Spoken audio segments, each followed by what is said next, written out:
안녕하세요. 한 주 어떻게 지내셨나요? 연말에 접어드니 마음의 바람이 솔솔 불어오고 있지는 않나요?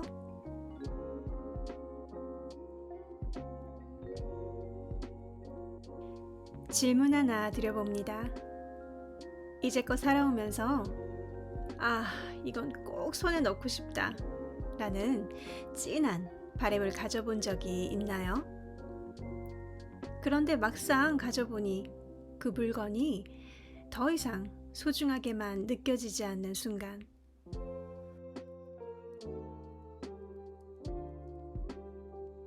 무언가 내 눈에 자극을 주고 그 순간 내 눈이 반짝거리며 빛나기 시작하니 마음의 간절함이 피어오르고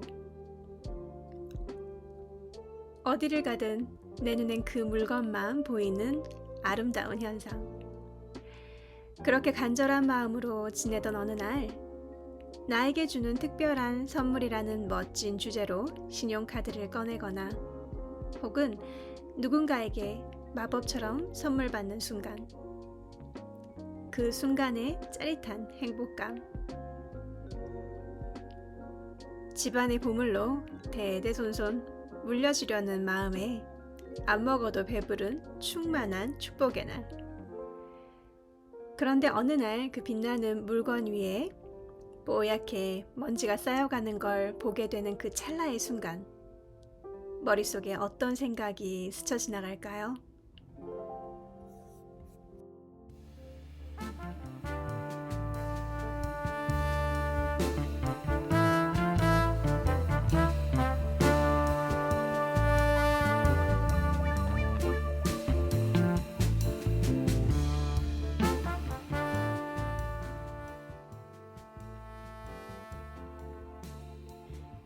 오늘은 모든 것은 영원하지 않다 라는 제목으로 5년 전 스페인 마드리드에서 저에게 한순간 세상을 다 가진 듯한 축복을 내려준, 입꼬리가 정수리에 걸쳐서 내려오지 않았던, 행복을 돈으로 지불했던 날의 이야기를 해보려 합니다.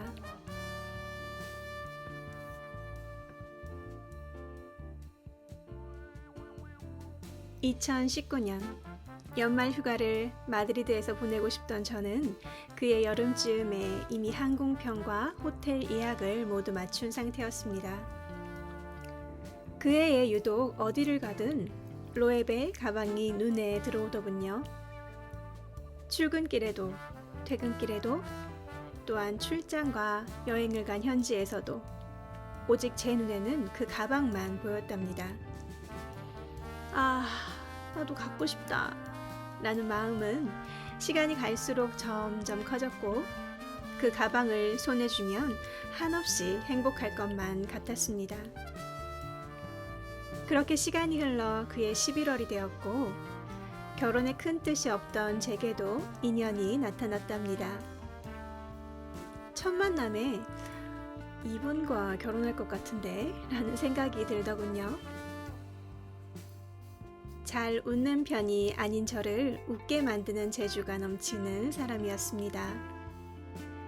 세 번째 만남에 저는 저랑 스페인 여행 갈래요? 라고 물었고 지금의 제 신랑은 좋아요! 라고 답했지만 며칠간 고민하는 모습을 보이더군요. 쐐기를 박자 라는 마음으로 한마디 던져보았습니다. 비행기 자리가 없을 수도 있으니 함께 가시려면 서두르시죠. 아님 그냥 저 혼자 가면 돼요. 이 말에 신랑은 그날 오후 비행기 예약을 마치고 우리는 연말을 함께 보내기 위해 스페인으로 향했습니다. 그리고 여행길에 오른 첫날 제가 갖고 싶은 걸 꼭 하나 사주고 싶다고 하더군요. 이런 이야기를 듣는 순간 속물로 보이는 건 싫었지만 솔직히 기분은 참 좋았답니다. 그리고 그 말을 듣는 즉시 저는 여행의 즐거움보다 로에베 가방을 머릿속과 마음속에 떠올리며 아주 행복했습니다. 이제와 생각해보니 강한 집착을 하고 있었던 거죠. 이걸 가지면 나는 행복할 거야 라는 조건적 행복에 집착하는 모습이죠. 여행이 끝나갈 무렵 명품 샵이 즐비한 거리를 거닐며 드디어 로에베 매장에 도착하게 됩니다. 지금도 그 설렘이 느껴지네요. 한국에서 구하기 어려운 디자인을 선택하고 굳이 필요 없는 가죽 장식까지 더해보니 결과적으로는 꽤나 비싼 가격이었습니다. 그 순간 제 눈은 그 어느 때보다 빛났지요. 그렇게 저는 그토록 원하던 것을 손에 넣고 행복했답니다. 촌스럽게 상점 앞에서 인증샷까지 남기면서요. 저의 마드리드 여행은 오로지 그날의 순간이 가장 인상적으로 남아 있습니다. 그리고 그때부터 시작이 된 것 같아요. 내가 좋은 것을 취하면 나는 멋진 사람으로 보일 거야. 그리고 더욱 행복해질 거야.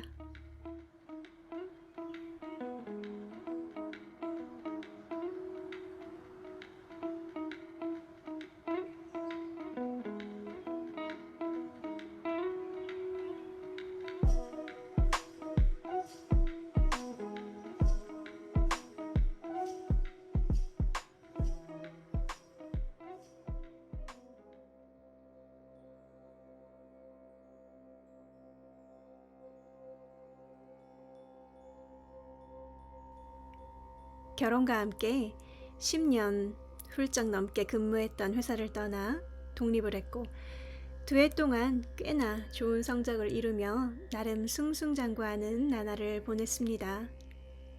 그리고 그 무렵부터 갖고 싶은 것들을 하나둘 구매하며 물건에 집착하기 시작했습니다.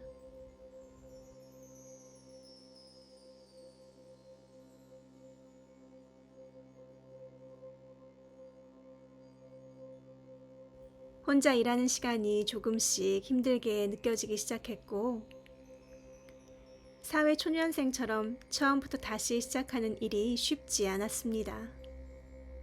일에서 오는 스트레스와 허무함도 하나둘 쌓여가고 매출만 보면 얼마든지 자신감을 갖고 부딪혀 볼 만한 것이었는데 그때는 그 생각보다 예전보다 더 멋져 보여야 해. 예전보다 더 잘 나가 보여야 해. 이런 생각에 갇혀서 순간의 행복감과 만족감을 돈으로 사는 습관이 생기게 된 것이죠.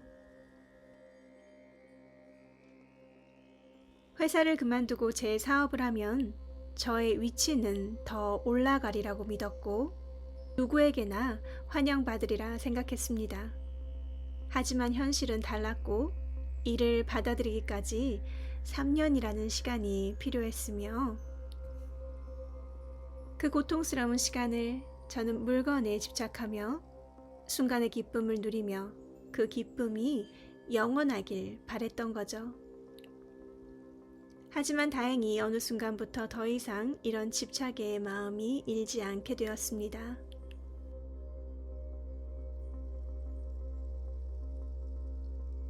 그러던 어느 날 아침 오랜만에 로에베 가방을 들어볼까 하고 꺼내보니 손잡이 주변이 너덜거리는 걸 보며 아, 이런 거였구나 싶었습니다. 그토록 나에게 세상을 다 가진 듯한 기쁨을 주었던 아름답던 그 가방은 시간의 흐름과 함께 낡은 물건이 되어 더 이상 저에게 기쁨의 대상이 아니었습니다. 그 순간 방 주변의 질비한 물건들을 둘러보며 내려놓는 미소를 짓는 제 자신을 알아차렸습니다.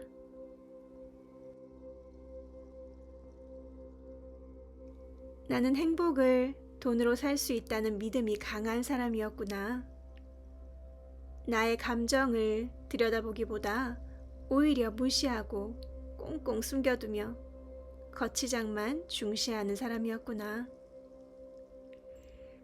그 집착이 나를 3년이라는 시간 동안 스스로에게 괴로움만 만들어주었구나.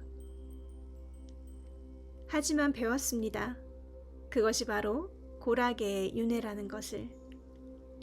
저는 그것을 어느 날 아침에 몸소 경험한 거죠. 그래서 깨닫게 되었습니다. 아쉬움은 없습니다. 배웠고 깨닫게 되었고 그 배움과 깨달음의 지혜가 내 것이 되었고 스스로를 용서했으니까요.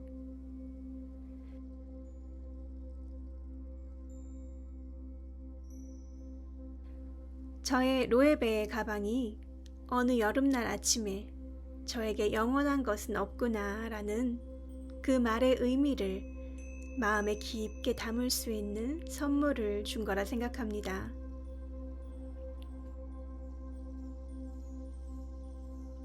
혹시 여러분도 집착의 대상이 있나요? 사람, 나 자신, 나의 자리, 혹은 저처럼 물건일 수도 있죠.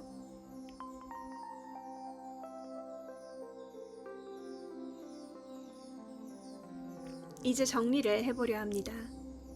무상, 한자로 없을 무, 항상 상자로 이는 일정하지 않고 늘 변함, 즉 영원한 것은 없다라는 의미입니다. 그런데 우리는 종종 이 변화를 부정하며 모든 것이 영원하다고 착각하고 집착하죠. 하지만 이 세상의 모든 것은 무상합니다.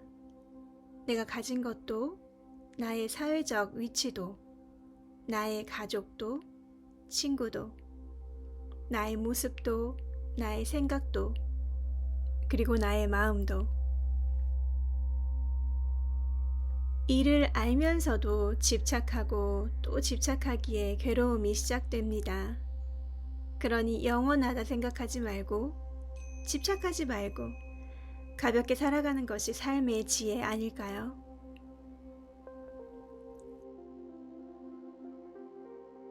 저의 이야기 속에 괴로움의 형성 과정이 고스란히 담겨 있었는데 정리해볼까요?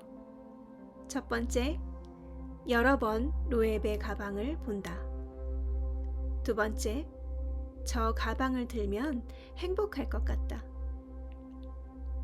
세 번째, 행복해지려면 저 가방을 가져야 해. 네 번째, 이번 여행지에서 꼭 갖고 말 테야. 한번 취했던 행복감이 너무 컸기에 나의 스트레스와 우울감을 갖고 싶은 것으로 취하며 해소하려 했습니다.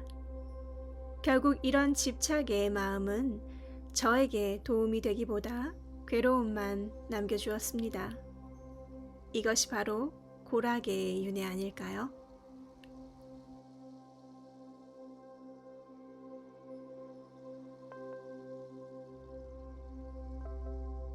지금 처한 나의 상황이 이전과 조금 달라졌다 해서 나를 잃어버리는 것은 아닌데 그 시간에 머무르지 못하고 부정하고 밀어내려 하죠.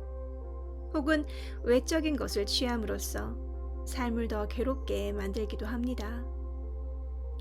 모든 것이 영원하지 않음을 알면 삶의 지혜로운 주인으로 살아갈 수 있으리라 생각합니다. 저의 이야기는 여기까지입니다. 잠시 시간 내어 지금에 머물며 여러분의 마음 살펴보는 시간을 가져보면 어떨까요?